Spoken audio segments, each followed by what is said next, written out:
Here's a guy in the woods who thinks that spiders are evidence that a god exists. So you're looking into spiritual matters, your own planet Earth. There's so much camouflage in the frame that I can't see anything. Is there a guy in there somewhere? The cosmos, where did it come from?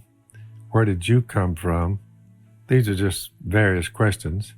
Questions that you're arbitrarily not allowed to ask about God. The universe had to come from somewhere, but God can just exist for no reason? Why can't it be the other way around? Why can't the universe just exist for no reason? Where'd you come from? What are you doing here? Well, what are you doing? I'm just chilling. What are you doing? And is there a way out alive? A way out of what? Is there a way out of existence alive? That doesn't make any sense. Do you mean a way out of the universe? Why would I want to live outside the universe? I'll give him credit, though, for prudently putting the medical box next to the gun stuff box. Because old age creeps in, even young age. Life and death are constants. It's evident. How is life a constant? There hasn't always been life, and there won't always be life. Everything is temporary that you see. It's all temporary. Well, I believe, there was a loud explosion, and I believe that what came out of the explosion was planet Earth and some more planets going around a star, the sun. There seems to be design to it.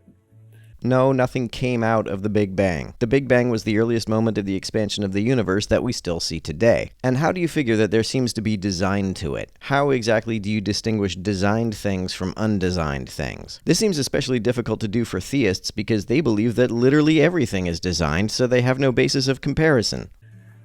So you look at a spider, and coming out of his posterior end, out of his rump, or her rump, who knows, her, he, spiders. We own large tracts of woods, big woods. The woods came out of spiders? Little small lane going through the woods, you'll see a spider web going all the way across. Well, how did they get the web from over here on this side of the lane? How did they get over to the other side? This is actually pretty interesting. They will attach a string of webbing to one tree, then just let it blow in the breeze until it catches onto another tree, and they can walk across it and complete the web from there. What does that have to do with God, though? Do you have evidence that evolution can't produce such a phenomenon? It's a road that you can drive a vehicle down, but the whole thing is blocked off by a gigantic spider web, and the spider's in the middle looking around, catching a few bugs that stick. It's sticky.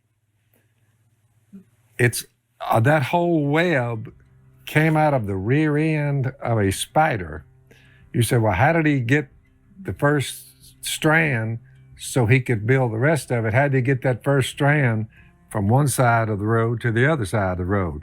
Well, as it turns out, he waits for it to be a little breeze, just a little bit of wind's all he needs, because these are hair-like material with a stickiness to it. Some are sticky, some are not, that's coming out of his rear. How did he figure that out? He doesn't need to figure it out. Spiders' bodies are hardwired by evolution to make the sticky webbing at the most advantageous time and to make the non-sticky webbing at the most advantageous time.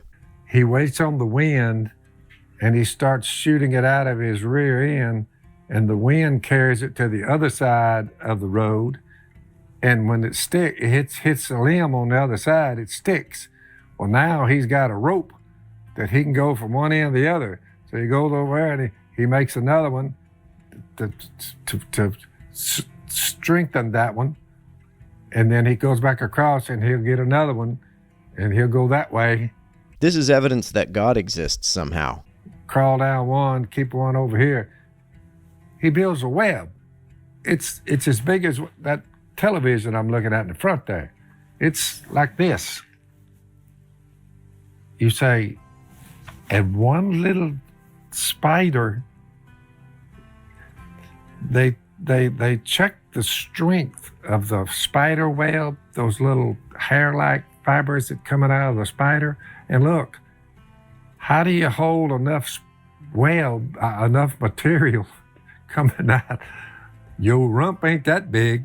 It's a liquid until it's spun into a fiber, and a spider doesn't need to build the whole web in one go. He can eat and replenish his webbing supply if he runs out before he's done. But when he gets done, you say, well, what are you? He's just generating this wire-like material out of his rear end. It's catching his food supply, little bugs, mosquitoes. And you think, what in the world? Clearly, this must be due to a magical spell cast by an invisible wizard who lives in the sky. Came up with that. You say, some say, oh, that's easy. Salt water made that spider. You're like, say what?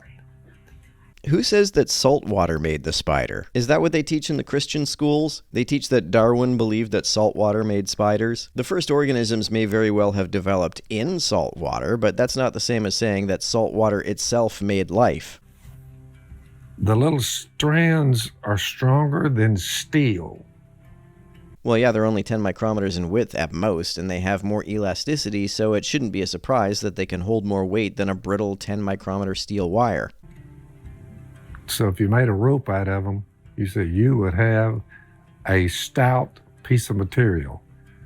So the powers that be are working on it, trying to figure out how in the world did this thing get here? They say salt water made this thing. That's how it got here. Citation needed. Who said this? Where did you even hear that scientists say that salt water made spiders? And salt water made you. To me, that's hard to believe. Yeah, it should be. Nobody believes that. However, you believe that God made people out of dust. Why is that easier to believe than salt water? And I'm giving you just a me and a spider, how we got here. Where we come from? We came from our ancestors. Ultimately, our ancestors came from the earliest self-replicating nucleotide chains.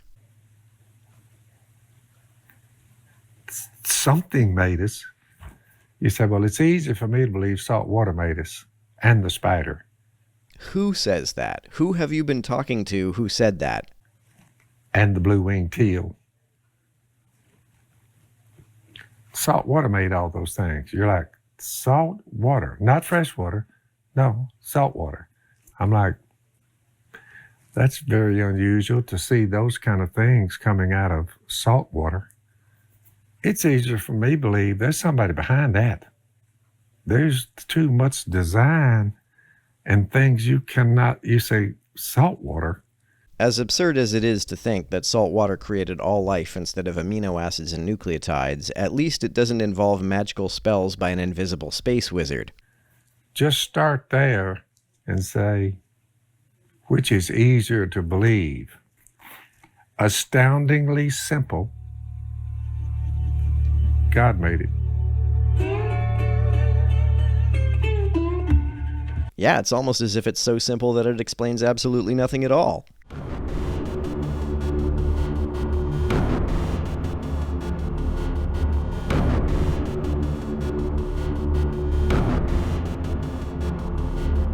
To everyone who helps me out on Patreon, you're a big help. Thanks so much.